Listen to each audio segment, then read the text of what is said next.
गुरु श्रीयुत पद कमलम श्री गुरु वैष्णवानं च श्रीरूपं साग्रजातं गणरघुनाथन्वितं सजीवं सात्वितं सावधूतं परिजनहितं कृष्ण चैतन्यदेवम् श्री राधा कृष्ण पादान सहगण ललिता श्री विद्यान्विता च नमो विष्णुपदाय कृष्णपृष्ठाय भूतले श्रीमते भक्तिवेदान्त स्वामी इति नामिने नमस्ते सरस्वती देवी गौरवाणी निर्विशेषा शून्यवादी पाश्चात्य देशतारिणी श्री कृष्ण चैतन्य नित्यानंद श्री अद्वैत गदाधरा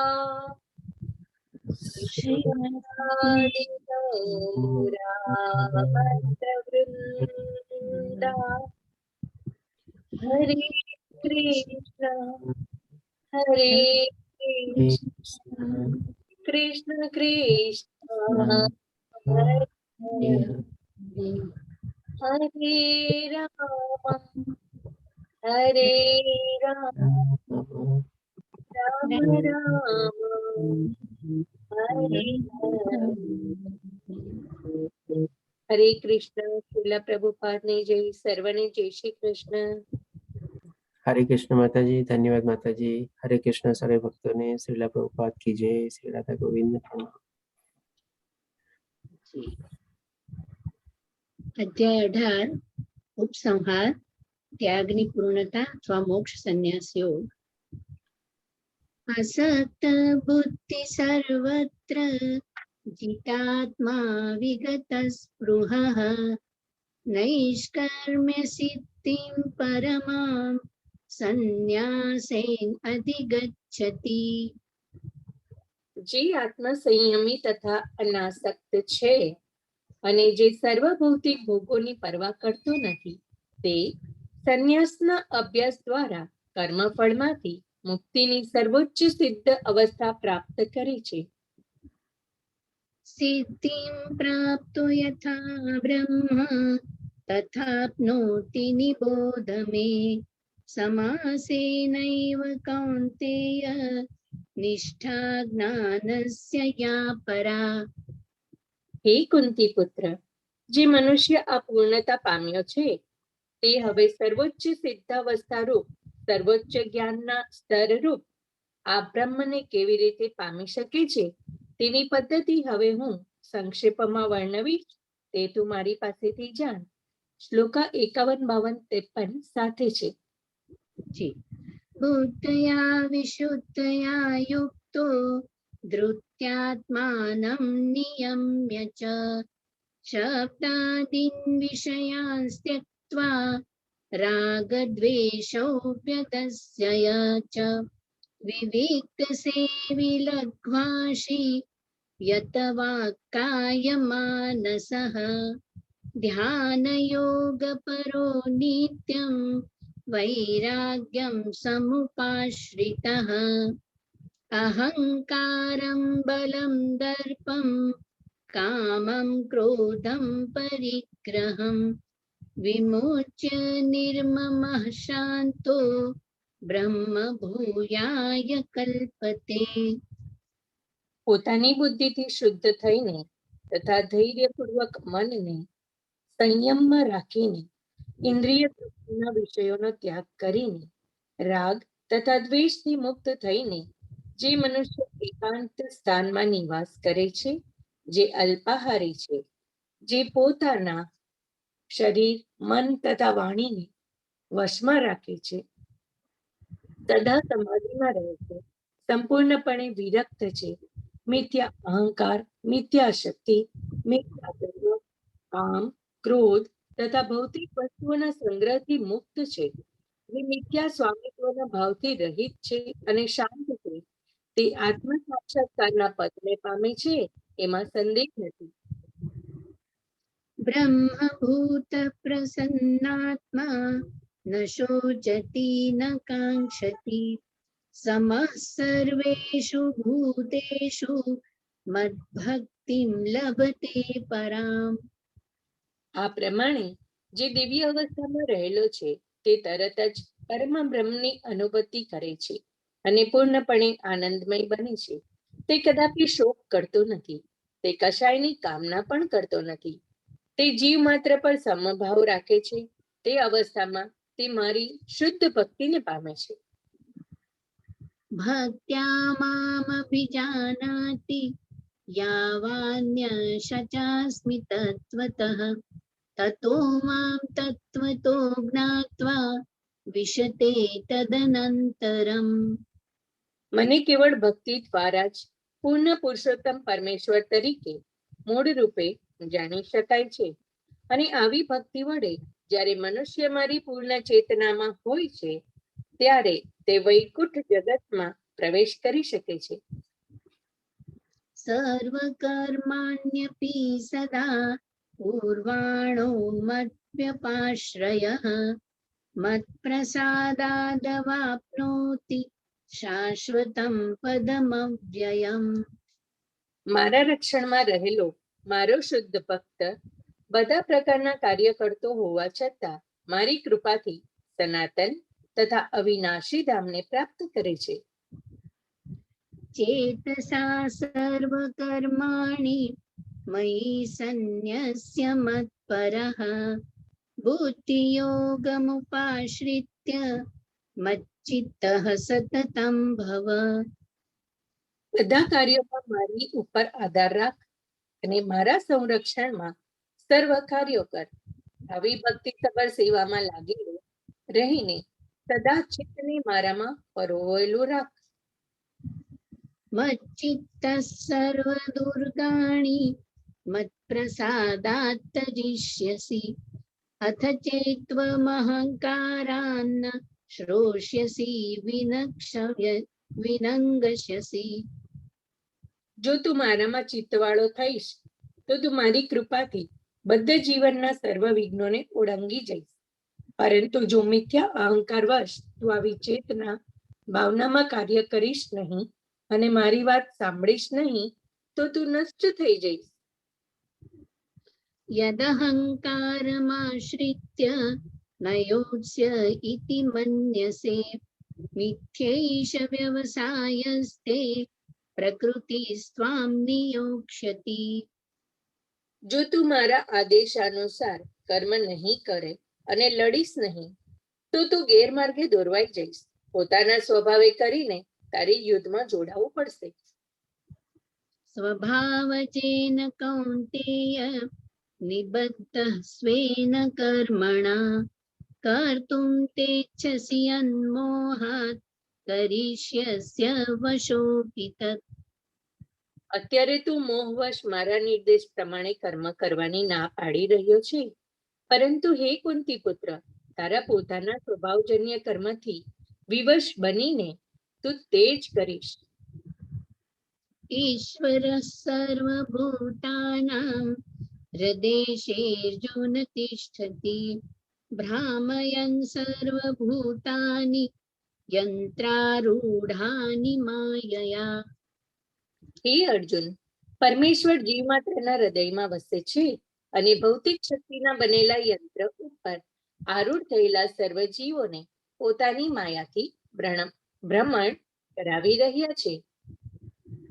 तम एव शरणं गच्छ सर्वभावेन भारत तत्प्रसादात् परां शान्तिं स्थानं प्राप्स्यसि शाश्वतम्।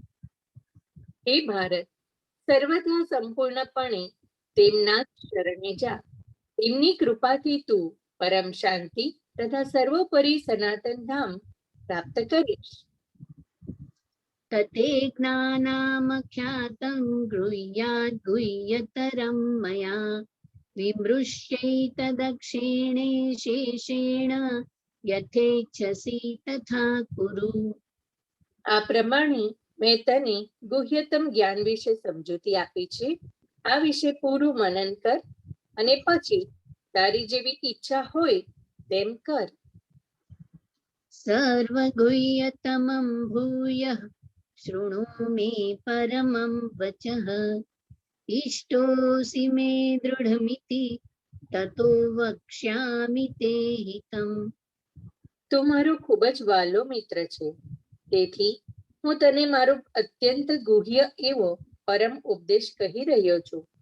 તે તું મારી પાસેથી સાંભળ, કારણ કે તે તારા માટે હિતકારક છે. मन्मना भव मद्भक्तो मद्याजी मां नमस्कुरु मामे वैश्यसि सत्यं ते प्रतिजाने प्रियोऽसि मे।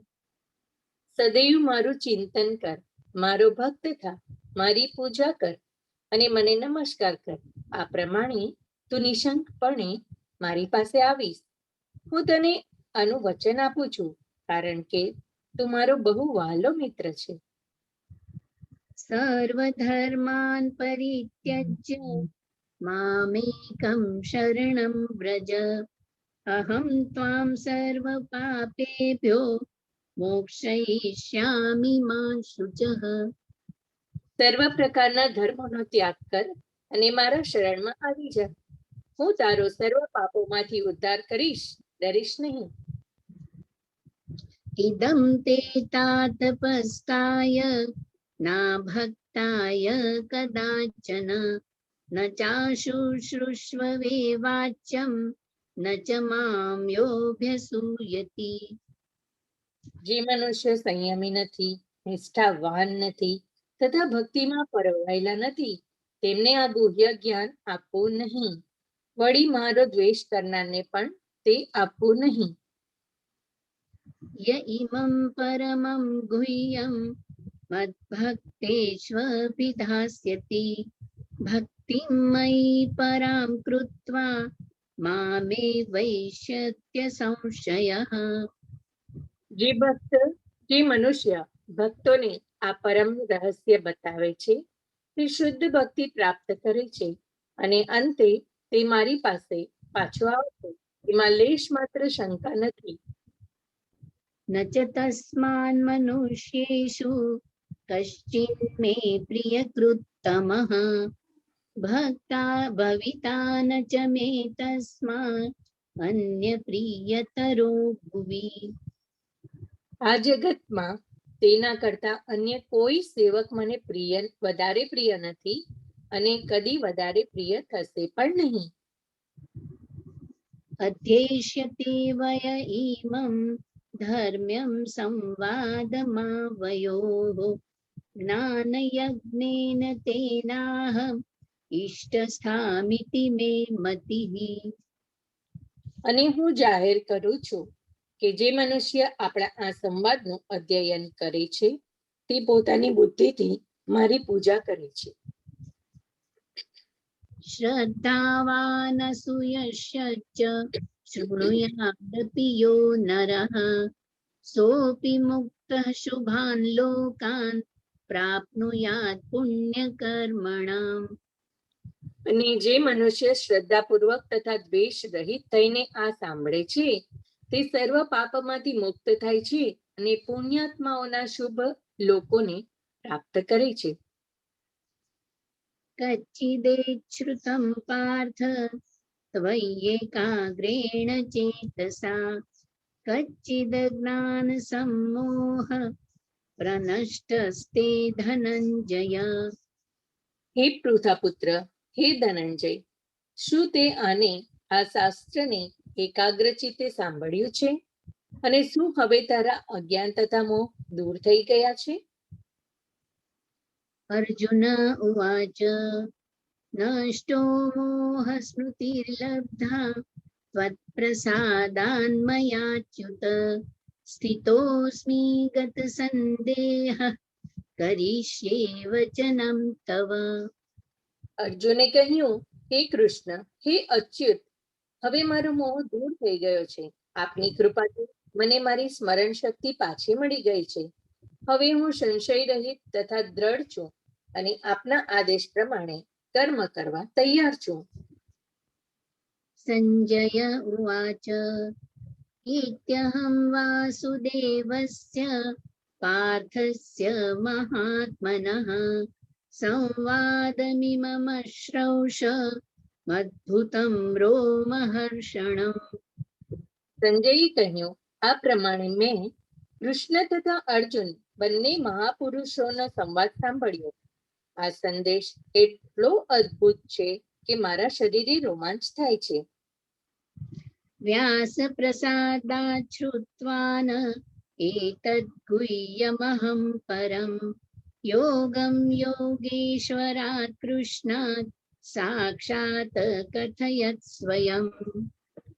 વ્યાસદેવની કૃપાથી મેં આ પરમ ગુહ્ય સંવાદ પ્રત્યક્ષપણે યોગીશ્વર કૃષ્ણના મુખેથી અર્જુનને કહેવામાં આવતો સાંભળ્યું છે. राजन् संस्मृत्य संवादमिममद्भुतं केशवार्जुनयोः पुण्यं हृष्यामि च मुहुर्मुहुः. હે રાજા, જ્યારે હું કૃષ્ણ તથા અર્જુન વચ્ચે થયેલા આ અદ્ભુત તથા પવિત્ર સંવાદનું વારંવાર સ્મરણ કરું છું, ત્યારે પ્રતિ ક્ષણે હર્ષ વિભોર થઈ જાઉં છું. तच्च संस्मृत्य रूपमत्यद्भुतं हरेः विस्मयो मे महान् राजन् हृष्यामि च पुनः पुनः. હે રાજા, જ્યારે હું ભગવાન કૃષ્ણના અદ્ભુત રૂપનું સ્મરણ કરું છું, ત્યારે હું વધારે ને વધારે આશ્ચર્યચકિત થઈ જાઉં છું તથા વારંવાર હર્ષ વિભોર થઈ જાઉં છું. यत्र योगेश्वरः कृष्णो यत्र पार्थो धनुर्धरः तत्र श्रीर्विजयो भूतिर्ध्रुवानीतिर्मतिर्मम. જ્યાં યોગેશ્વર કૃષ્ણ છે અને જ્યાં ધનુર્ધર અર્જુન છે, ત્યાં ઐશ્વર્ય, વિજય, અસાધારણ શક્તિ તેમજ નીતિ પણ નિશ્ચિતપણે રહે છે, એવો મારો મત છે.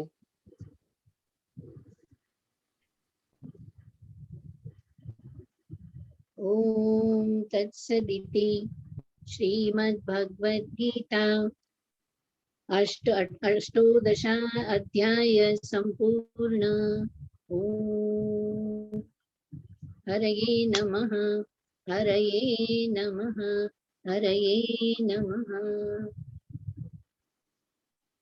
હરે कृष्ण हरे. हरे कृष्ण हर्षा माताजी, हरे कृष्ण दीप्ति माताजी, धन्यवाद हर्षा माताजी, धन्यवाद दीप्ति माताजी. हरे कृष्ण सर्वे भक्तों ने.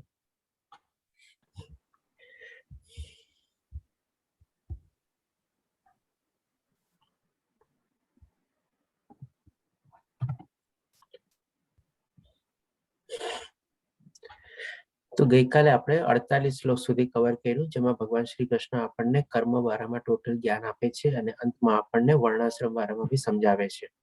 હવે આજે આપણે 49 શ્લોકથી લઈને 78 શ્લોક સુધી એટલે કે 30 શ્લોક કવર કરશું અને આજે આપણે પૂર્ણાહુતિ એટલે કે આપણો જે સરસ મજાનો જે યજ્ઞ આપણે આરંભ કર્યો હતો શ્રીમદ ભગવદ ગીતાનો લેવલ 1 દ્વારા, જે નમન નિષ્ઠાદાસ પ્રભુજી દ્વારા આયોજિત છે, અને ગઈકાલે જેમણે આપણને દર્શન આપ્યા અને પોતાના સમજાવ્યું એ પ્રમાણે તો આજે આપણે પૂર્ણાહુતિ તરફ આગળ વધીએ છીએ.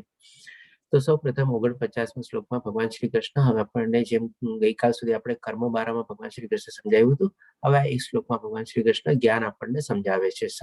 સરસ રીતે સમરાઈઝ કરીને કહે છે, જે આત્મ સંયમી તથા અનાસક્ત છે અનાસક્ત એટલે કે શું? કોઈ બી ફળમાં આસક્તિ નથી. અને મોહ માયા અને આકર્ષણ, જે ભૌતિક દુનિયાના જે બધા આકર્ષણ છે એમાં પણ અનાસક્ત છે. અને જે સર્વ ભૌતિક ભોગોની પરવા કરતો નથી, એટલે કે કાંઈ પણ એને ફળ મળે એની એને કાંઈ ચિંતા હોતી નથી. મળ્યું તો મળ્યું, ઓછું મળ્યું તો ઓછું મળ્યું, મોડું મળ્યું તો મોડું મળ્યું, અને જે પ્રમાણે મળ્યું એ પ્રમાણે ભગવાનને સ્વીકારી દે છે અને ભગવાનને અર્પણ બી કરી દે છે. એટલે કે એને કોઈ ભોગોની પરવા કરતો નથી. તે સંન્યાસના અભ્યાસ દ્વારા કર્મફળમાંથી મુક્તિની સર્વોચ્ચ સિદ્ધિ અવસ્થા પ્રાપ્ત કરે છે. એટલે કે આ રીતે જે લોકો પોતાના કર્મ કરતા હોય અને કર્મફળનો ત્યાગ કરેલો હોય અને જે રીતે મોહ માયાના આકર્ષણમાંથી પોતે વિરક્ત થયેલા હોય, તો એને ભગવાન શ્રી કૃષ્ણ કહે છે કે સર્વોચ્ચ સિદ્ધિ અવસ્થા પ્રાપ્ત કરે છે. હવે ભગવાન શ્રી કૃષ્ણ આપણને 54મા શ્લોકમાં એવી સમજાવશે, એટલે કે આ પ્રમાણે જે દિવ્ય અવસ્થામાં રહેલો હોય તે તરત જ પરમ બ્રહ્મની અનુભૂતિ કરે છે અને પૂર્ણપણે આનંદમય બને છે. તે કદાપી શોક કરતો નથી કે કશાયની કામના પણ કરતો નથી. તે જીવ માત્ર પર સંભાવ રાખે છે. તે અવસ્થામાં તે મારી શુદ્ધ ભક્તિ પામે છે. એટલે હવે અહીંયાથી ભગવાન શ્રી કૃષ્ણ આપણને ભક્તિ વિશે સમજાવવાના છે. તો અહીંયા ભગવાન શ્રી કૃષ્ણ જે જ્ઞાન દેવા દઈ રહ્યા હતા અહીંયા સંપૂર્ણ કરે છે. એટલે કે પેલા કર્મ વિશે આપણને ગઈકાલે કમ્પ્લીટ કર્યું, પછી હવે જ્ઞાન વિશે સંપૂર્ણ કર્યું, અને પછી હવે ભક્તિ ઉપર ભગવાન શ્રી કૃષ્ણ આગળ વધશે. જે રીતે આપણે જાણીએ છીએ 18મો અધ્યાય છે, એમાં ભગવાન શ્રી કૃષ્ણ બીજા અધ્યાયથી 17મા અધ્યાય સુધી જે બધું જ્ઞાન આપ્યું હતું એ કોક શ્લોકમાં બધું સમરાઇઝ કરીને સમજાવે છે. તો અહીંયા ભગવાન શ્રી કૃષ્ણ આપણને સમજાવે છે કે આપણે ભગવાનની શુદ્ધ ભક્તિ કેવી રીતે પ્રાપ્ત કરી શકીએ. એક તો ભગવાન શ્રી કૃષ્ણ અહીંયા બહુ મહત્વની ચીજ કહે છે આપણને કે બધા જીવ પ્રત્યે સંભાવ રાખે. એટલે કે બધા જીવ પ્રત્યે, એટલે કે મનુષ્ય તો પ્રત્યે રાખવાનો જ છે, પણ સાથે સાથે જેટલા બી પ્રાણીઓ, પક્ષીઓ, જળચર પ્રાણીઓ કે નાના નાના જે જીવ જંતુઓ છે, બધામાં આત્માનો વાસ છે. એટલે કે બધામાં, એટલે જ એને જીવ કહેવાય છે આપણે. એટલે કે બધામાં આત્માનો વાસ છે. તો દરેકે દરેક આપણે જીવ જંતુથી લઈને મનુષ્ય સુધી બધા જીવ પ્રત્યે આપણે સમત્વ ભાવ કેળવવાનો છે. અને તેની સાથે સાથે આપણે ભૌતિક દુનિયાથી આપણે જે કાંઈ પણ આપણને મળે એનાથી આપણે કોઈ જાતનો શોક કે બહુ આપણને ઈચ્છા પ્રગટ કરવાની કે એવું બધું આપણે નથી રાખવાનું. તો એને ભગવાન શ્રી કૃષ્ણ કહે છે મારી શુદ્ધ ભક્તિ પામે છે.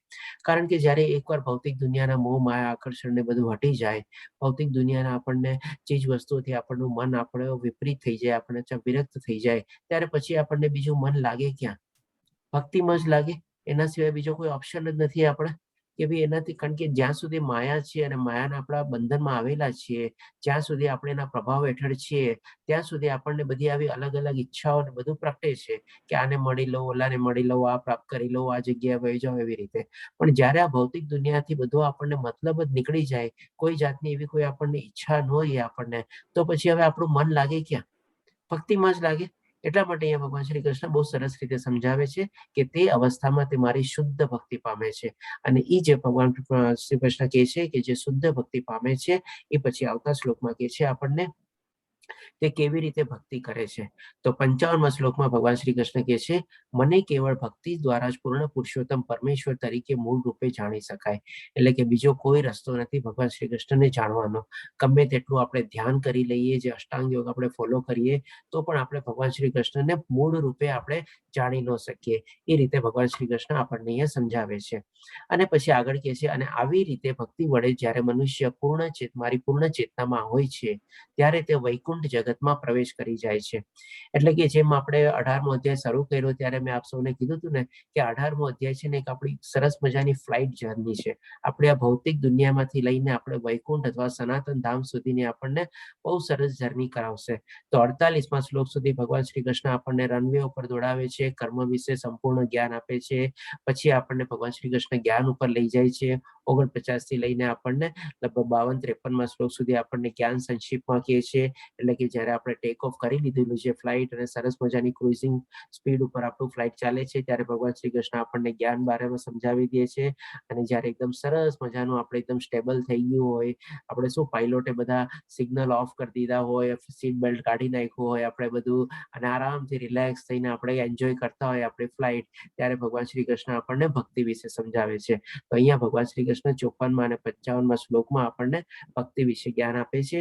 અને આવી રીતે જો આપણે ભક્તિ વિશે કરીએ તો પછી જે ભગવાન શ્રી કૃષ્ણ આપણને કીધું ને, ઓટોમેટિકલી સનાતન ધામમાં લઈ જવાના છે. તો આ શ્લોકમાં ભગવાન શ્રી કૃષ્ણ આપણને વૈકુંઠ જગતમાં પ્રવેશ દ્વાર સુધી આપણને લઈ જાય છે. એવી ટાઈપની આપણે અનુભૂતિ ભગવાન શ્રી કૃષ્ણ આપણને કરાવે છે આ સંપૂર્ણ 18મા અધ્યાયમાં. જો આવી રીતે ભગવાનની આપણે ભક્તિમાં પરોવાઈ જઈએ તો જેમ ભગવાન શ્રી કૃષ્ણ કહે છે એ પ્રમાણે ડેફિનેટલી આપણે વૈકુંઠ ધામમાં પહોંચી શકીએ. અને એકવાર ત્યાં પહોંચી જઈએ, ભગવાનનું જે સનાતન ધામ છે, ફરીથી પાછું આપણે અહીંયા આવવું ન પડે. એટલે કે ફરીથી આપણે જન્મ મૃત્યુ જરા વ્યાધિના ચક્કરમાં ફસાવવું ન પડે, મૃત્યુ લોકમાં ફરીથી આપણે જન્મ લેવો ન પડે. કારણ કે આપણને તો ખબર નથી કે જન્મ બી મળશે તો બી કેવો જન્મ મળશે, મનુષ્ય જન્મ મળશે કે નહીં મળે. અને નહીં મળે તો પછી જે અત્યારે મનુષ્ય જન્મ મળેલો છે, જે આપણી પાસે અવસર છે, એ અવસરને બીજો આપણે ચૂકી જશું, ગુમાવી દઈશું એ તકને, તો પછી તો આપણને ખબર નથી ક્યારે પાછું આવશે આપણી પાસે. તો આ રીતે ભગવાન શ્રી કૃષ્ણ આપણને સરસ મજાનું એકદમ વૈકુંઠ ધામ સુધી આપણને લઈ જાય છે અહીંયા. હવે પછી જયારે આપણે માની લો એ પ્રમાણે ભગવાનના આપણે રક્ષણમાં આવી જઈએ તો ભગવાન શ્રી કૃષ્ણ 56મા શ્લોકમાં આપણને સમજાવે છે, મારા રક્ષણમાં રહેલો મારો શુદ્ધ ભક્ત. એટલે કે આવી સરસ મજાની જો આપણે શુદ્ધ ભક્તિ કરતા હોઈએ ભગવાનની, તો આપણે એમના દિવ્ય રક્ષણમાં આવી જઈએ, એના પ્રોટેક્શનમાં આવી જઈએ. એનું આપણને મ્યુટ કરી દઉં છું, પ્લીઝ પોતાને મ્યુટ રાખજો. તો જેમ ભગવાન શ્રી કૃષ્ણ 9મા અધ્યાયમાં 22 શ્લોકમાં કીધું હતું ને કે ભાઈ મારા ભક્તોની જરૂરિયાતો હું પૂરી પાડું છું અને એની પાસે જે છે એનું રક્ષણ કરું છું. તો એ જ ચીજ અહીંયા ભગવાન શ્રી કૃષ્ણ આપણને કહે છે કે હવે મારા રક્ષણમાં આવી ગયો છે.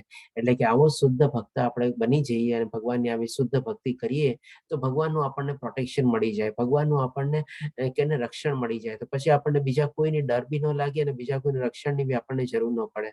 આ રીતે ભગવાન શ્રી કૃષ્ણ કહે છે, મારા રક્ષણમાં રહેલો મારો શુદ્ધ ભક્ત બધા પ્રકારના કાર્યો કરતો હોવા છતાં મારી કૃપાથી સનાતન તથા અવિનાશી ધામને પ્રાપ્ત કરે છે. એટલે કે જ્યાં સુધી આપણે જીવ છે ત્યાં સુધી બી આપણે કર્મ તો કરવાનું જ છે, કર્મ ક્યારેય છોડવાનું નથી. ભલે આવી શુદ્ધ ભક્તિ પ્રાપ્ત કરીને આપણે ભગવાનનો આત્મ સાક્ષાત્કાર બી મેળવેલો હોય, ભગવાનની આપણને દરેકે દરેક પગલે ને પગલે આપણને અનુભૂતિ થતી હોય, તેમ છતાં બી આપણે બધા કર્મો તો છોડવાના જ નથી, કર્મો તો કરી જ રાખવાના છે. જેમ આપણી સામે અહીંયા ફોટો છે, શ્રીલા પ્રભુપાદજીએ 81 વર્ષ સુધી આપણે જયારે પોતાનો દેહ ત્યાગ કર્યો, કહેવાય છે કે જયારે દેહ ત્યાગ કરવાના હતા એ પ્રમાણે જે હોસ્પિટલમાં હતા, એમનું ઓલમોસ્ટ બધા જે આ વાઇટલ ઓર્ગન કહીએ ને બધા બંધ થઈ ગયા હતા.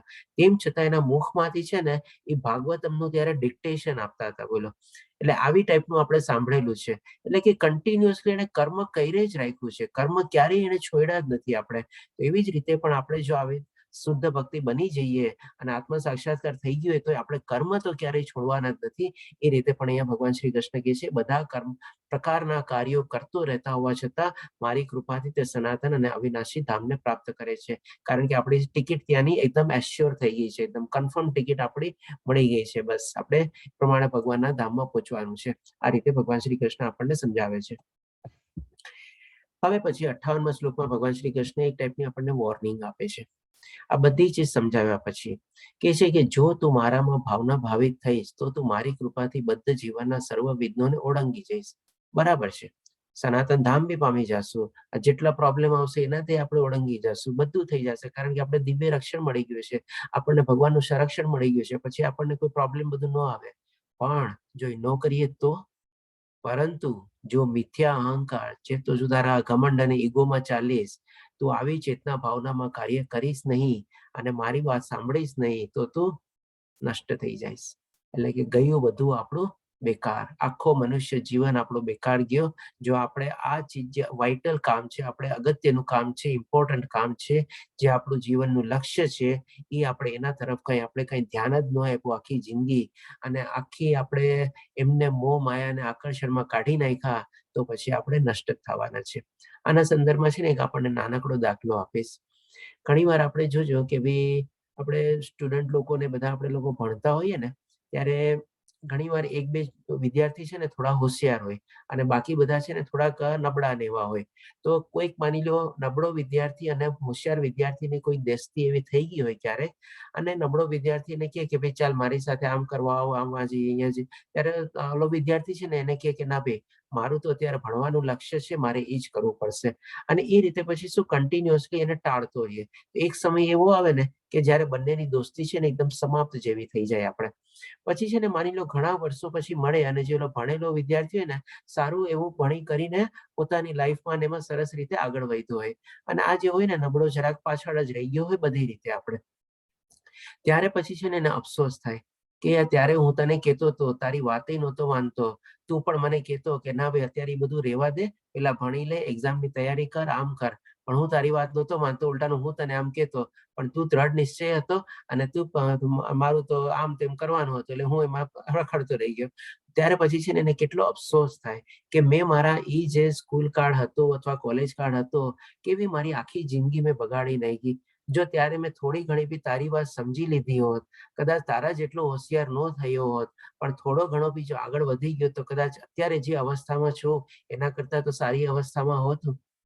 તો આવી જ રીતે છે ને ભગવાન શ્રી કૃષ્ણ અહીંયા આપણને એક વોર્નિંગ સિગ્નલ આપે છે કે ભાઈ જો તું આવી રીતે નહીં કર, તારા અહંકાર વશમાં જ અથવા મોહ માયા અને આકર્ષણમાં જેમાં તું લુપ્ત થતો રહીશ અને એમાં જ પ્રવૃત્ત થતો રહીશ અને એ પ્રમાણે જો તું કાર્ય કરીશ, ભગવાનની ચેતનામાં તું કાર્ય નહીં કર અને મારી વાતે નહીં સાંભળ, જે પ્રમાણે ઓલા હોશિયાર વિદ્યાર્થીની વાત ઓલો ઠોઠળો નહોતો સાંભળતો અને કેવું પછી અફસોસ થાય છે, તો અહીંયા એ જ પ્રમાણે ભગવાન શ્રી કૃષ્ણ કહે છે જો મારી વાત નહીં સાંભળતો તું નષ્ટ થઈ જઈશ.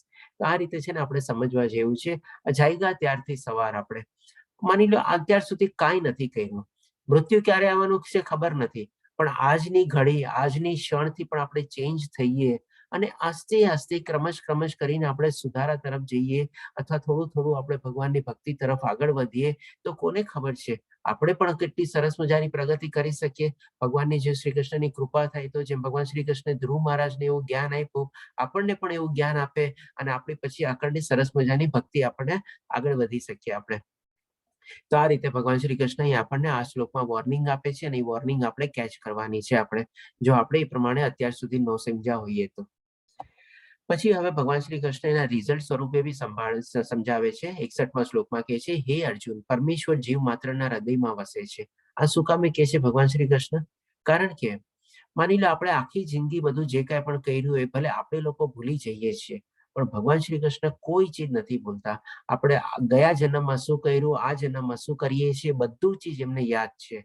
જે પ્રમાણે ભગવાન શ્રી કૃષ્ણે આપણને સમજાવ્યું હતું કે બીજા શ્લોકમાં બી, બીજા અધ્યાયમાં બી આપણને જયારે આત્મજ્ઞાન હતું ત્યારે ભગવાન શ્રી કૃષ્ણ શરૂઆત જ એનાથી કરે છે આત્મજ્ઞાનની, કે એમનો સમજ કે આ બધા પહેલા નહોતા, અત્યારે જ રાજાઓ તને દેખાય છે, એવું નથી કે ભવિષ્યમાં બી નહીં હશે.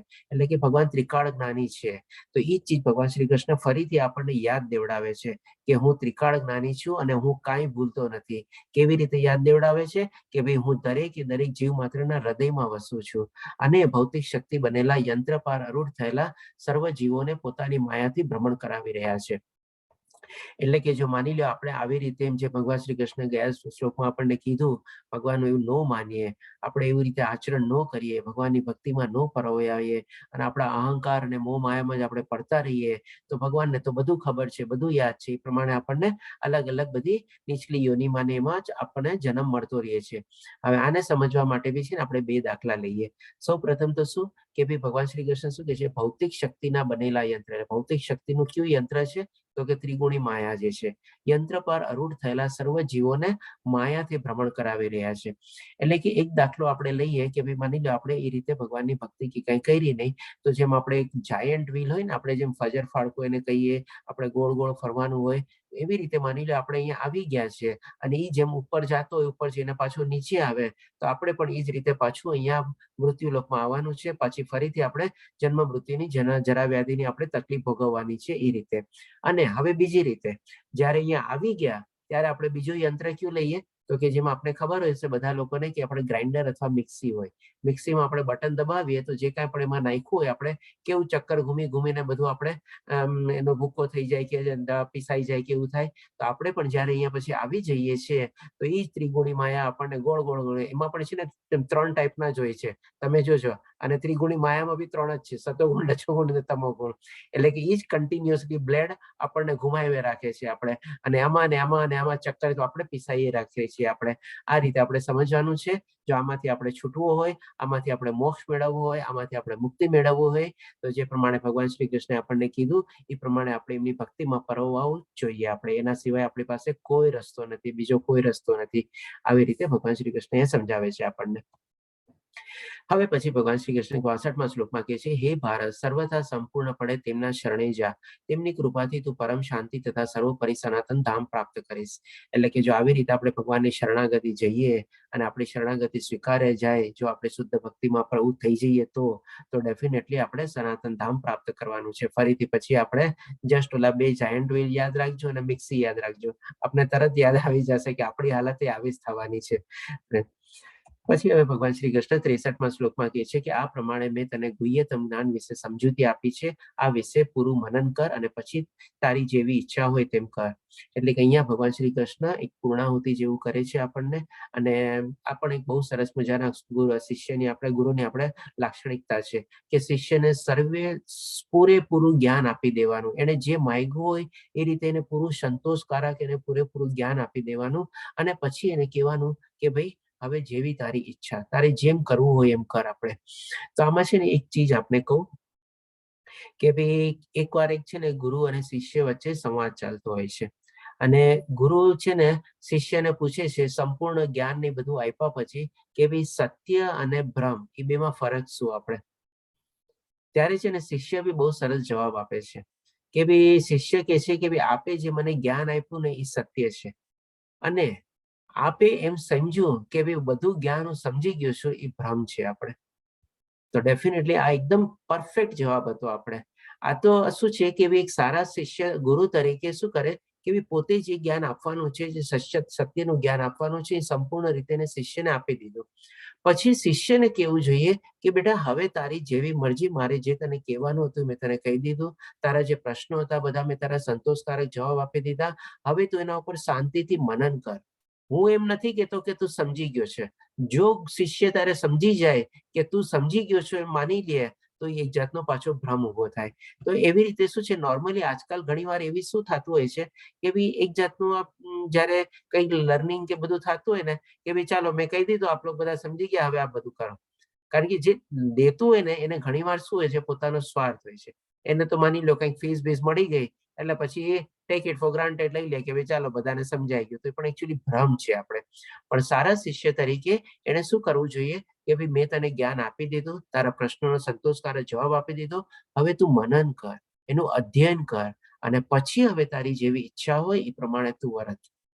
તો આને આપણે સંપૂર્ણ રીતે કહી શકીએ કે જ્ઞાન ટ્રાન્સફર કરવાની જે પ્રથા અથવા જે હોય એ પ્રમાણે આપણે આદાન પ્રદાન થઈ શકીએ. આપણે એટલે કે અહીંયા ભગવાન શ્રી કૃષ્ણ પછી હવે આગળ કહે છે કે આપણે જે મોરલેસ ત્યાં ભગવાન શ્રી કૃષ્ણ સંપૂર્ણ કરી દીધું હતું, પણ જેમ આપણે માની લો કોઈકના ઘરે ગયા હોઈએ અને આપણે માની લો મહેમાન તરીકે ગયા હોય અને આપણે ઊભા બી થઈ જઈએ, ઊભા થયા પછી આપણે બારણા તરફ બી જઈએ, આગળ વધીએ અને આપણે આવજો આવોમાં કેટલો ટાઈમ બગાડીએ છીએ. આમાં ઘણી વાર હોય છે ને કે ભાઈ એવી રીતે પણ હવે ભગવાન શ્રી કૃષ્ણ સંપૂર્ણ કર્યા પછી થોડુંક એડિશનલ બી એને આવજો ને બધું કરવા માટે કહે છે અહીંયા કે સદૈવ મારું ચિંતન કર, મારો ભક્ત થાય. એટલે કે એકદમ છેલ્લી જે ઝાપા ઉપરની જે એડવાઇસ હોય ને એવી રીતે, જેમ આપણે માની લો દીકરીની વિદાય થતી હોય અને માં એને એકદમ વિદાય વખતે એના કાનમાં જે એને એડવાઇસ આપતી હોય ને એ ટાઈપની ભગવાન શ્રી કૃષ્ણ અહીંયા આપણને એડવાઇસ આપે છે જાતી વખતે બી. એમાંય આપણને ક્યારેય છોડતા નથી. આ રીતે કહે છે કે સદૈવ મારું ચિંતન કર, મારો ભક્ત થા, મારી પૂજા કર અને નમસ્કાર કર. એટલે કે કેટલી વિનમ્ર ભાવે ભગવાન શ્રી કૃષ્ણ આ છે ને એકચ્યુઅલી અર્જુન માટે નથી, આ બધું ચીજ આપણા માટે કહે છે. ત્યારે ભગવાન શ્રી કૃષ્ણજી એકવાર અર્જુનને તો ત્યાં આપણે કહી દીધું બધું કે તારું મનન કરે ને પછી તારી જેવું ઈચ્છા હોય પ્રમાણે કર, અને બાકી જે બધું છે ને એ એકચ્યુઅલી અર્જુન દ્વારા મારફત આપણને કહે છે કે જો આવી રીતે જો તું કર, એટલે ચિંતન કર, ભક્ત થા, પૂજા કર અને નમસ્કાર કર, આ પ્રમાણે તું નિશંકપણે મારી પાસે આવીશ, હું તને આનું વચન આપું છું. એટલે કે ભગવાન શ્રી કૃષ્ણ એક ટાઈપની પ્રોમિઝરી નોટ લખીને આપી દે છે અહીંયા કે આવી રીતે હું તને કહું છું કારણ કે તું મારો વાલો મિત્ર છે. વાલા મિત્રના હિસાબે આપણે પણ ભગવાન શ્રી કૃષ્ણના જેવા વાલા મિત્ર બનવાની કોશિશ કરીએ અને આવી રીતે આપણે ભગવાનનું ચિંતન કરીએ. સતત ચિંતન કરવાનું, કન્ટિન્યુઅસ આપણે જાપ મનમાં ને મનમાં ચાલતો હોય તો બહુ સારું છે. ભગવાનની ભક્તિ કરવાની, પૂજા કરવાની, અર્ચના કરવાની, પ્રાર્થના કરવાની, બધા દર્શન કરવાના, મંગળાથી લઈને શયન સુધીના, ભગવાનને ભોગ ધરવાનો, ભગવાનની પ્રમાણે આપણે સ્તુતિ કરવાની, પૂજા કરવાની, અને દરેકે દરેક નાની નાની ચીજ જે કાંઈ પણ આપણને મળે એના માટે ભગવાનને થેન્ક્સ કહેવાનું. એમ નહીં કે ભાઈ જે મળ્યું એમાં પણ આપણે અસંતોષ કે આપણા તિરસ્કાર ભાવનાથી કોઈ નહીં, જે મળ્યું ભગવાનની કૃપા આપણે સ્વીકારી, એમનો ગ્રેટિટ્યુડ માનવાનો, એમને કૃપા માનવાની, એમને થેન્ક્સ કહીને આપણે આ રીતે જો આપણે આપણું જીવનકાળ કરીએ તો જે પ્રમાણે ભગવાન આપણને વચન આપે છે કે ભાઈ તું ડેફિનેટલી મારી પાસે આવીશ. આપણે જેમ આપણે બાળક હોય ને, માતા કહે ને કે બેટા આવો મારી પાસે આવો, તો કેવું બાળક દોડીને તરત વયો જાય આપણે. તો આવી રીતે જો આપણે બધું કરીએ તો આપણને પણ આપણા ભગવાન શ્રી કૃષ્ણ જે છે 2 હાથ ઝાલીને આપણને સ્વીકારવા માટે ઉભા જ છે. આપણે આ રીતે ભગવાન શ્રી કૃષ્ણ સમજાવે છે. હવે પછી 66મા શ્લોકમાં કહે છે કે સર્વ પ્રકારના ધર્મોનો ત્યાગ કર અને મારી શરણમાં આવી જા, તારો સર્વ પાપોમાંથી ઉદ્ધાર કરીશ, ડરીશ નહીં.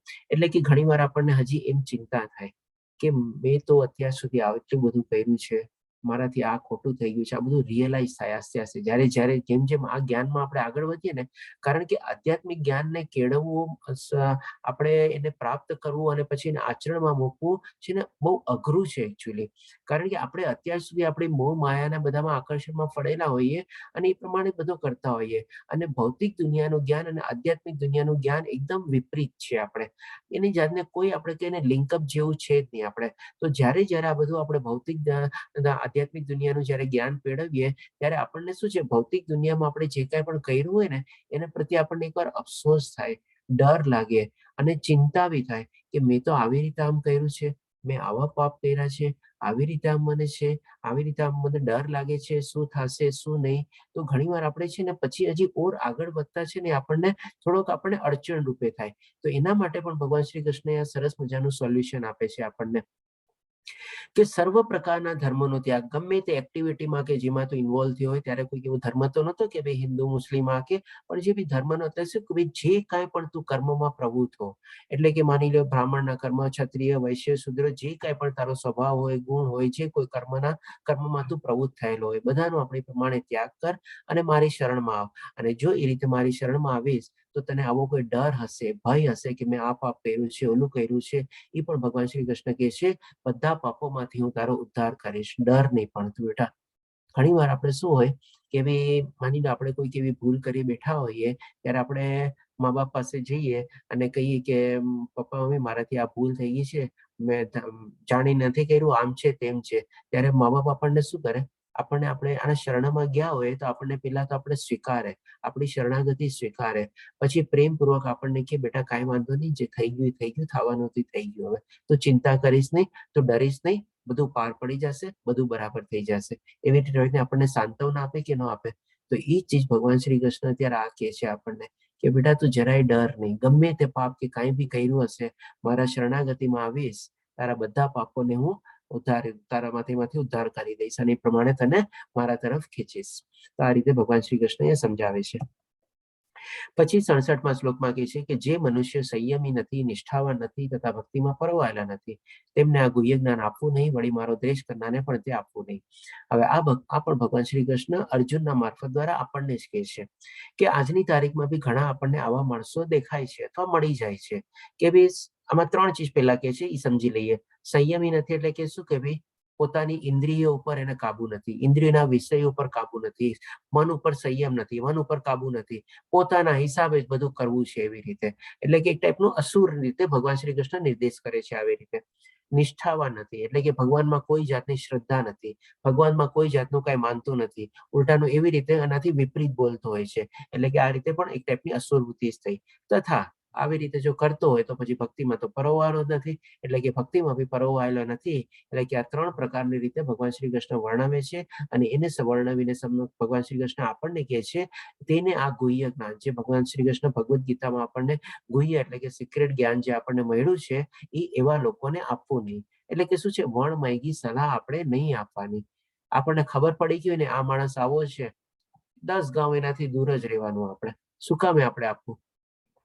ઇવન 4થા અધ્યાયમાં બી ભગવાન શ્રી કૃષ્ણ 5મા અધ્યાયમાં કર્મયોગમાં બી આપણને ભગવાન શ્રી કૃષ્ણ એક ચીજ સમજાવી હતી કે જે લોકો સકામ કર્મમાં બી પ્રવૃત્ત હોય ને એને પણ શું છે, એનામાંથી આપણે વિપરીત નહીં કરવાના કે ભાઈ કે ચલો તું આ કર્મ છોડી દે, એની બદલે આવી રીતે કર, પણ આસ્તે આસ્તે એને એક પ્રમાણે જ્ઞાન આપવાનું, એવી રીતે કેળવવાનું. એ સકામ કર્મ માટે કહે છે. પણ અહીંયા તો ભગવાન શ્રી કૃષ્ણ શું કહે છે કે જે સંયમી નથી, નિષ્ઠાવાન નથી, કઈ શ્રદ્ધા નથી, કઈ ઓલું નથી, ભક્તિમાં પરોવાયેલું નથી, એને આ જ્ઞાન કોઈ જાતનું કઈ દેવાની જરૂર નથી. અને સાથે સાથે હજી કહે છે કે જો કોઈ આવી કોઈ ઈર્ષા કરતું હોય અથવા તો આપણે કહે ને કે જેલસી ટાઈપનું હોય તો એને પણ આ ટાઈપનું કોઈ જ્ઞાન આપવાનું નહીં. જેલસી કોનાથી? તો કે ભગવાનથી જેલસી કરતા હોય એ લોકો. જેમ આપણે શિશુપાલનું એક્ઝામ્પલ બી જોયું તો એ રીતે. તો એ લોકોને પણ આવું કોઈ જ્ઞાન આપણે દેવાની જરૂર નથી. પછી ભગવાન શ્રી કૃષ્ણ 68 અને 69 શ્લોકમાં કહે છે કે ભાઈ હવે માની લો જેને આવું જ્ઞાન લીધેલું હોય અથવા જે લોકો જ્ઞાન આવવા પ્રવૃત્ત કરવામાં અથવા પ્રચાર કરવામાં પરોવાયેલા હોય એને શું ફળ મળે છે એ પણ સમજાવે છે. જે મનુષ્ય ભક્તોને આ પરમ રહસ્ય બતાવે છે, એટલે કે માની લો આ જેમ કે આપણે શ્રીલા પ્રભુપાદજીનો અહીંયા ફોટો છે, કૃષ્ણ કોન્શિયસનેસ મુવમેન્ટ ફેલાવવામાં એમણે પોતાના જીવનકાળના લગભગ 40 જેવા મહત્વપૂર્ણ વર્ષો આપી દીધા આપણે, અને કન્ટિન્યુઅસલી આપણે જાણ્યા છેલ્લી મોમેન્ટ સુધી, છેલ્લા શ્વાસ સુધી એને આમાં જ પોતે પ્રવૃત્ત રહ્યા આપણે. એટલે કે આ પરમ રહસ્ય બતાવે છે, તે શુદ્ધ ભક્તિ પ્રાપ્ત કરે છે અને અંતે તે મારી પાસે પાછો આવે છે. એટલે કે જે કોઈ લોકો આ કૃષ્ણ કોન્શિયસનેસ મુવમેન્ટ ફેલાવવામાં પ્રચારમાં આપણે ઇન્વોલ્વ થયેલા હોય, પ્રવૃત્ત થયેલા હોય અથવા એમાં કોઈ બી રીતે સહાયક રૂપ બની શકે તો એના માટે ભગવાન શ્રી કૃષ્ણ કહે છે તે અંતે મારી પાસે પાછો આવે છે. એમાં લેશ માત્ર શંકાને સ્થાન નથી, એટલે કોઈ પણ એમાં ડાઉટ નથી, એવી રીતે ભગવાન શ્રી કૃષ્ણ કહે છે આપણને. અહીંયા પહેલા આપણને પ્રોમિઝરી નોટ બી આપી દીધી આપણને, અને હવે જો આવી રીતે આપણે જો પ્રવૃત્ત થતા હોઈએ આ મુવમેન્ટ આપણે ફેલાવવામાં ઓર ને ઓર આગળ ફેલાવવામાં, આમાં કોઈ પણ રીતે આપણે જોઈન કરી શકીએ છીએ. આપણે કોઈક શિક્ષક તરીકે, કોઈક એડમિન તરીકે, કોઈક આપણે શ્લોકા પઠન તરીકે, કોઈક અલગ અલગ બીજી રીતે આપણે બેક ઓફિસમાં જેમ કે આ બધાનું સ્લાઇડ બનાવી આપણે એનું ગુજરાતીમાં અનુવાદ કરવું, પછી આપણે ક્વિઝનું બધાના જે આપો છો બધા એને ટેસ્ટ સોલ્વ કરવી, એ બધી તમે મુવમેન્ટમાં જ બધાનો એક પાર્ટ છે આપણે. કારણ કે આપણે આખી એક ચીજ છે ને બધી રીતે ન થાય. જેમ આપણે ગઈકાલે સમજી ગયા ને કે ભાઈ ચારે ચાર જે ભગવાન શ્રી કૃષ્ણ વર્ણ વ્યવસ્થા કરેલી છે એકબીજાના સહકાર અને સહયોગ માટે કરેલી છે. તો આજે આપણે જ્યાં સુધી બધાનો એકબીજાનો સહકાર અને સહયોગ ન હોય ત્યાં સુધી આ મુવમેન્ટ પાર ન પડે. તો એના માટે આપણે જે જ કોઈ પણ એમાં જોડાઈ શકે છે એના માટે ભગવાન શ્રી કૃષ્ણ કહે છે તે અંતે મારી પાસે આવશે અને એમાં લેશ માત્ર પણ કોઈ શંકાનું કોઈ ડાઉટનું કોઈ સ્થાન છે નહીં આપણે. એટલે કે ફરીથી આપણને ભગવાન શ્રી કૃષ્ણ ગેરંટી બી આપે છે, અને એ ગેરંટીની સાથે સાથે એક આપણને છે ને હજી ઓર સરસ ગિફ્ટ બી આપે છે આપણને. શું સરસ ગિફ્ટ છે કે આ જગતમાં તેના કરતા, એટલે કોના કરતા, જે લોકો આ મુવમેન્ટમાં સહભાગી બનેલા છે, એમાં પ્રવૃત્ત થાય છે કોઈક ને કોઈક રૂપે. એટલે કે નાની સેવા હોય, મોટી સેવા હોય, એમનો કોઈ નથી રહેતું, પણ પ્રવૃત્ત થયેલા છે અને પોતાનું તન, મન, બુદ્ધિ બધું લગાડીને એમાં સરસ રીતે જોડાયેલા છે અને મુવમેન્ટને આગળ વધારે છે. એટલે કે એવી રીતે કહે છે કે તેના કરતા, એ લોકોને તેના તરફ રેફરન્સ કરેલો છે. તેના કરતા અન્ય કોઈ સેવક, એટલે જો અહીંયા ભગવાન શ્રી કૃષ્ણ હવે આપણને એક પદવી બી આપી દીધી, આપણને એક ડેઝિગ્નેશન આપી દીધું. જેમ આપણે વિઝિટિંગ કાર્ડમાં ડાયરેક્ટર, મેનેજિંગ ડાયરેક્ટર ને બધું હોય છે ને, એવી રીતે ભગવાન શ્રી કૃષ્ણ અહીંયા આપણને એક પદવી આપી દે છે. શેની પદવી આપી દે છે? તો કે સેવકની. આજે ભગવાન શ્રી કૃષ્ણની આપણને સેવકની જો પદવી મળી જાય તો એનાથી ઊંચું આપણને શું જોવે? જીવનમાં કોઈ ચીજ બીજી કોઈ મૂલ્ય છે જ નહીં, કાંઈ નથી આવવાનું સાથે આપણે, પણ જો એની સેવકની પદવી આપણને જીવતા જીવત જો આપણને ભગવાન શ્રી કૃષ્ણ આપી દેતા હોય તો એના માટે આપણે સૌથી મોટું આપણા કારકિર્દીમાં લેબલ લાગેલું કહી શકીએ આપણે, સૌથી મોટી ડિગ્રી ઈ જ છે આપણે. એટલે કે અન્ય કોઈ સેવક મને વધારે પ્રિય નથી અને કદી વધારે પ્રિય થશે પણ નહીં. લ્યો, આટલી સરસ ગિફ્ટ બી આપી દીધી. કેટલું સરસ ભગવાન શ્રી કૃષ્ણ આ 2 શ્લોકમાં આપણને વર્ણવેલું છે.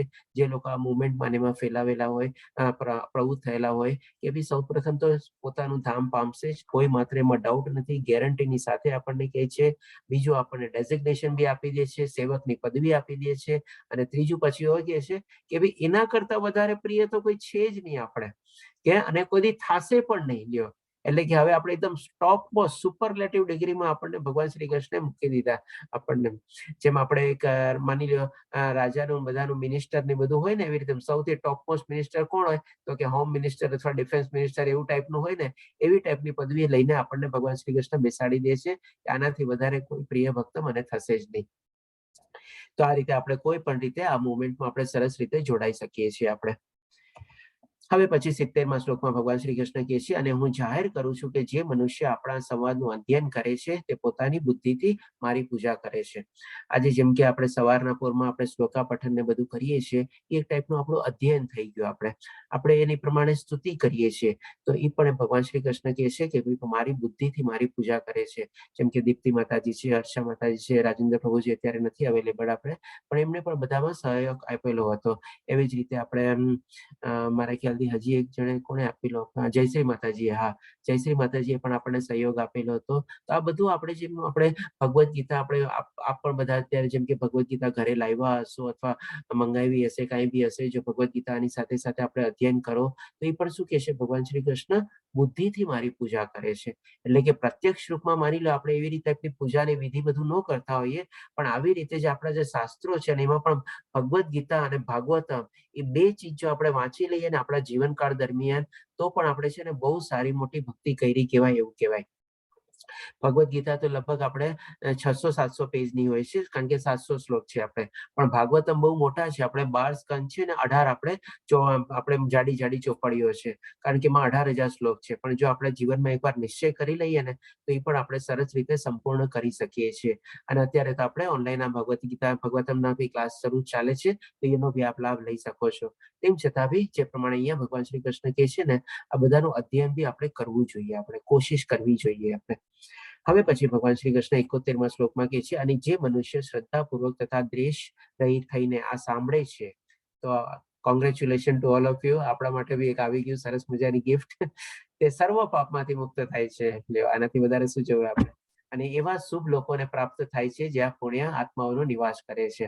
એટલે કે આપણને પણ આપણી પર બધાની ઉચ્ચતર લોકની આપણે ટિકિટ કન્ફર્મ થઈ ગઈ, એક ટાઈપની રીતે આપણે સમજી શકીએ.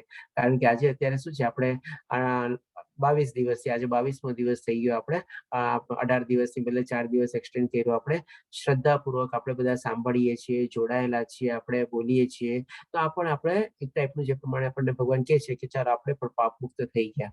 અને એવી રીતે આપણે પણ એવી પુણ્ય આત્માઓ જ્યાં લોકો વસે છે ત્યાં આપણે જઈને આપણને આપણી ટિકિટ એક જાતની કન્ફર્મ થઈ ગઈ આપણને, તેની સાથે આપણને રહેવા ઉઠવા બેસવા મળશે આપણને.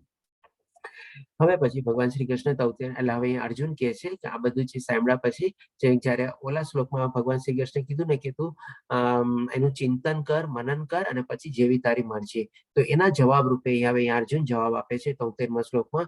અર્જુને કહ્યું, હે કૃષ્ણ, હે અચ્યુત, હવે મારો મોહ દૂર થઈ ગયો છે. આપની કૃપાથી મને મારી સ્મરણ શક્તિ પાછી મળી ગઈ છે. હવે હું સંશય રહી તથા દ્રઢ છું અને આપના આદેશ પ્રમાણે કર્મ કરવા તૈયાર છું. એટલે કે 3 ચીજ અહીંયા અર્જુન કહે છે. સૌ પ્રથમ તો કહે છે કે મારો મોહ દૂર થઈ ગયો છે. જે બીજા અધ્યાયમાં એ મોહિત થઈને પોતાના શસ્ત્રો છોડી દે છે, હેઠો બેસી જાય છે, ત્વચા બળવા માંડે છે, રોવા માંડે છે, આંખમાંથી આંસુ નીકળવા માંડે છે, બધું થાય છે એ પ્રમાણે. એટલે કે બધો મોહ દૂર થઈ ગયો છે. તો આપણે પણ આપણી ભૌતિક દુનિયાના જેટલા મોહ, માયા, આકર્ષણ ને બધું જે છે એ પણ આપણે દૂર કરવાનું છે.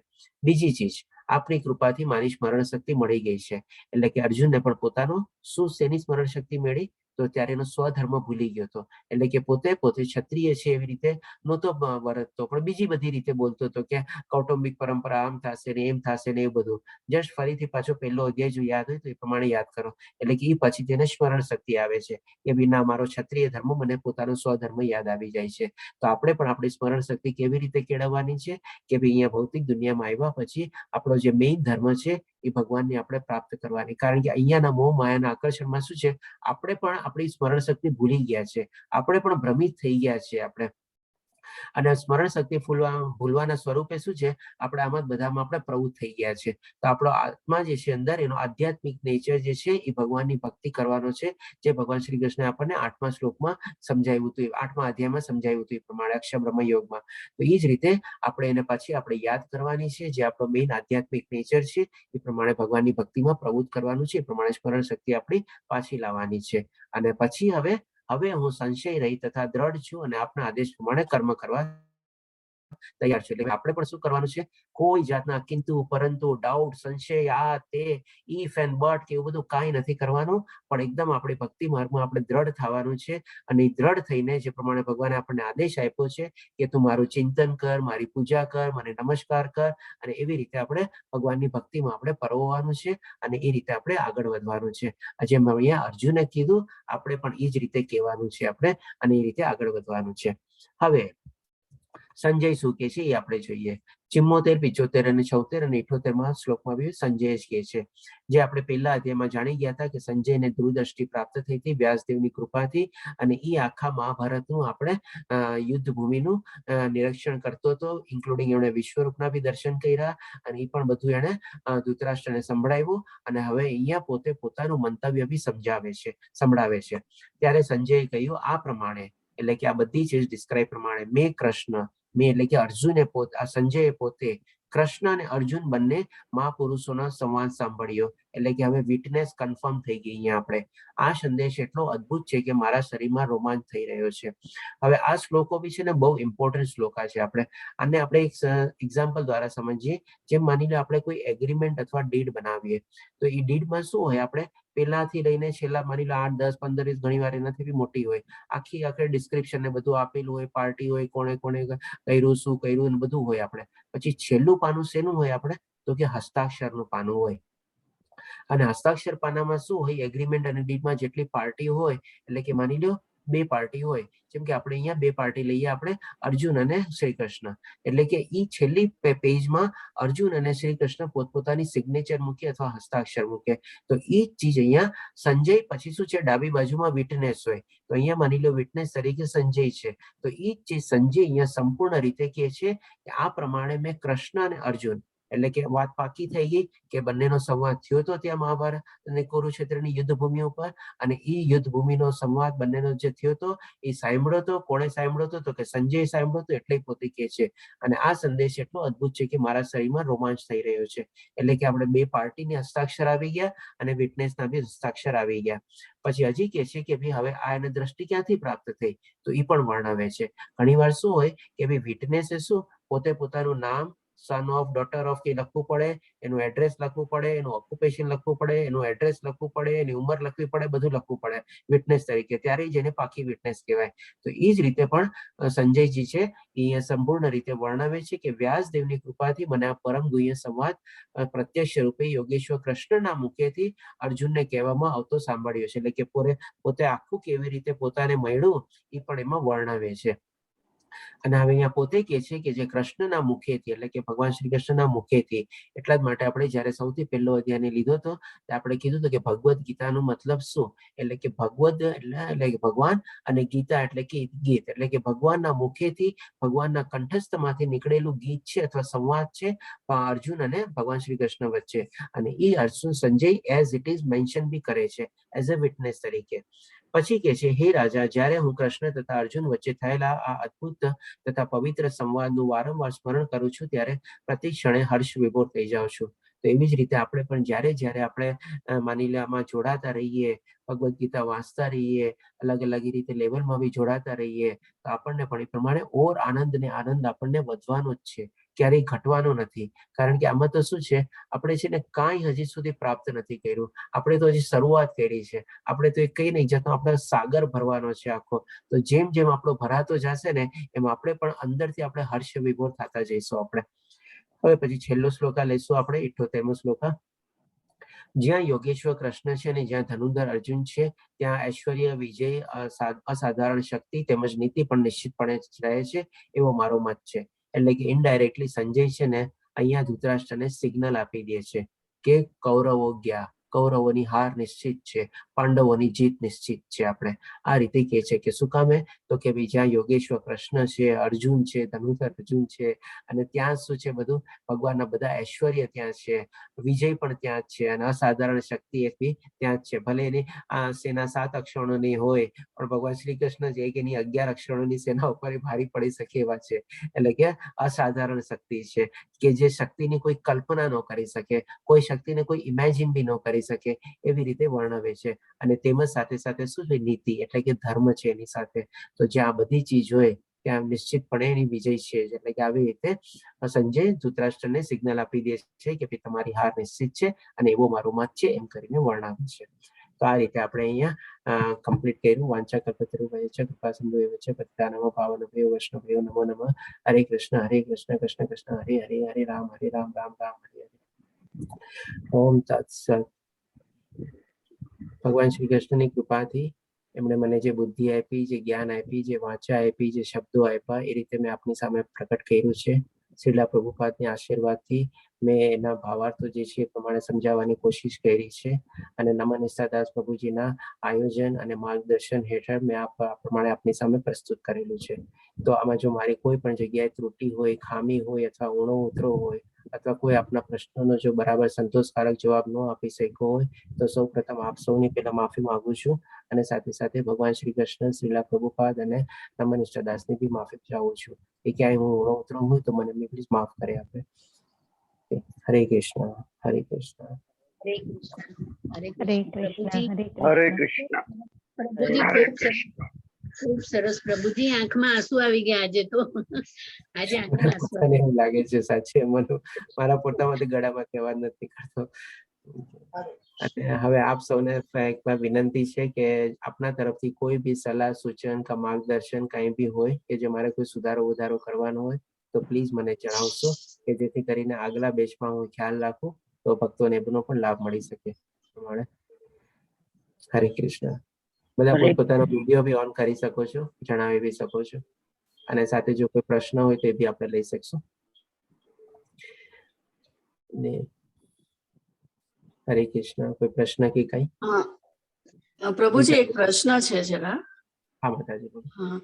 આપણે હમણાં આવ્યું ને 18મા અધ્યાયમાં સર્વધર્મ પરિત્યજ્ય, અને આપણે પેલા એમ આવે ને કે સ્વધર્મ નિધનમ શ્રેયમ, અને કૃષ્ણ ભગવાને જે કીધું કે ક્ષત્રિય ધર્મ હોય કે કોઈ પણ ધર્મ હોય એ ત્યજીને મારે શરણે આવ, અને છેલ્લે તો અર્જુનને તો ક્લેરિટી થઈ ગઈ અને છેલ્લે તો ક્ષત્રિય ધર્મ સ્વીકારે છે, એટલે આપણને થોડું મનમાં કન્ફ્યુઝન થાય કે કઈ રીતનું લેવું એમ. માતાજી, આપનો પ્રશ્ન બહુ સારો છે અને બહુ ધ્યાનપૂર્વક આપણે સાંભળ્યું, એને બદલ ધન્યવાદ. તો ડેફિનેટલી વાત બરાબર છે. ભગવાન શ્રી કૃષ્ણે શું કીધું? સર્વ ધર્મનો ત્યાગ કર અને મારી શરણે આવ. એટલે કે અર્જુને પણ એ જ કર્યું. અર્જુનને પણ પોતાનો સ્વધર્મ યાદ આવી ગયો, એની સ્મરણ શક્તિ એને કરી લીધી, પણ અંતે પછી શું કે છે કે હવે હું આપ જેમ કહેશો એમ હું કરીશ. એટલે કે ભગવાન શ્રી કૃષ્ણને શરણે વયો ગયો. કરીશ્ય વચનમ તવ. પોતાનો સ્વધર્મ યાદ કરીને બી અલ્ટિમેટલી કર્યું શું કે ભાઈ તમે જે પ્રમાણે મને કહો છો એ પ્રમાણે જ હવે હું કરીશ અને આપની શરણે આવી ગયો છું. તો આપણે પણ જેમ પ્રમાણે માની લો આપણો જે સ્વધર્મ હોય, જેમ કે માની લો હું એઝ્યુમ કરું છું કે કદાચ માની લો આપ હોમ મેકર હો કે હાઉસવાઈફ હો, તો આપનો બી સ્વધર્મ શું છે કે ભાઈ માની લો એવા કોઈ સમય પ્રમાણે કંઈક સ્વધર્મ આપણાથી ભૂલાઈ ગયો હોય કે ન થયું હોય કે આપણે ના કરવી હોય, તો ભાઈ આપણી સ્મરણ શક્તિ આવી ગઈ, પણ આપણો સ્વધર્મ પછી આપણે કન્ટિન્યુ કર્યો અને કન્ટિન્યુ કરીને પછી આપણે શું કર્યું કે ભગવાન શ્રી કૃષ્ણની શરણાગતિ લીધી. એટલે કે નિયત કર્તવ્ય કર્મો તો કરવાના જ છે. જેમ ભગવાન શ્રી કૃષ્ણ આગલા શ્લોકોમાં શું કીધું કે એને આત્મ સાક્ષાત્કાર ને બધું થઈ ગયા પછી બી જે આવા મહાપુરુષો હોય છે અંતકાળ સુધી, જેમ આપણે શ્રીલા પ્રભુપાદજીનો એક્ઝામ્પલ બી લીધો, નિયત કર્મો કરતા રહીને બી કંઈ ન કરતા હોય એવી સ્થિતિમાં એ લોકો પહોંચી જાય છે. એટલે કે જયારે આવા ભાવથી આપણે શરણાગતિ લઈએ અને એવી શુદ્ધ ભક્તિમાં આપણે જોડાઈ જઈએ ને, ત્યારે તમે જે તમારું નિયત કર્મ અથવા જે સ્વધર્મનું જે કર્મ કરતા હોય ને એ તમને છે ને અનાયાસે ઓટોમેટિકલી ચાલતું હોય ને એના જેવું જ લાગે. તમે કરો છો ને એવો ભાવ એ તમને આવે જ નહીં. આવી રીતે ભગવાન શ્રી કૃષ્ણ સમજાવે છે. મેં તો ઘણી વાર કન્ફ્યુઝન થાય કે ભગવાન કે છે કે બધું છોડીને આવી જા, તો આપણને એમ લાગે ને કે આપણું ઘરકામ ને આ બધું બોજ લાગે અને ભગવાનને એમ તો ન જ કરાય ને આપણે એમ. જરાય નહીં માતાજી. સ્વધર્મ કર્મ તો ક્યારેય નિયત કર્મ જે છે ને ક્યારેય ભગવાને છોડવાનું કીધું જ નથી આપણને.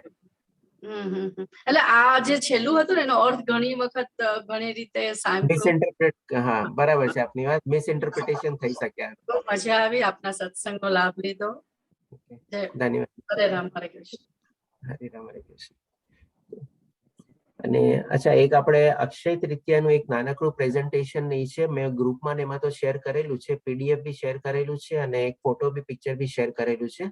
તો આ બધા ભક્તોમાંથી જેને જેને એનો લાભ લેવો એ લઈ શકો છો.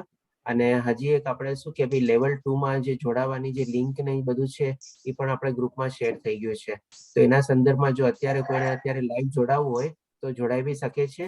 અને કોઈકને એવા કોઈ પ્રશ્ન હોય તો તેજસ પ્રભુજીને બી કોન્ટેક્ટ કરી શકે છે. અને બીજા કોઈ એવું કઈ મારે બી કંઈક સોલ્વ કરી શકીશ તો મને બી કહેજો, હું બી કંઈક તમને મદદ કરી શકીશ. તો અત્યારે જો કોઈને લાઈવ કોઈને, હા દક્ષા માતાજી, હરે કૃષ્ણ. ભાગવતમાં જોડાવું છું એટલે હું પેલામાં જાઉં છું. હરે કૃષ્ણ. 9મી તારીખે મળશું. હા, ઓકે, શ્યોર માતાજી. ઓકે, ધન્યવાદ માતાજી. ઓકે, હરે કૃષ્ણ પ્રભુજી. હરે કૃષ્ણ શૈલેષ પ્રભુજી. 9 તારીખથી તમે જ લેવાના છો પ્રભુજી?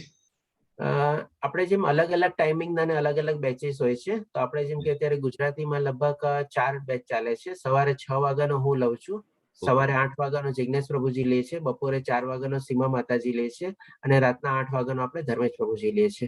તો જે પ્રમાણે આપની સગવડ હોય એ પ્રમાણે આપ જોડાઈ શકો છો. સવારે 6 પછી કોઈ વાગે નથી એમ ને?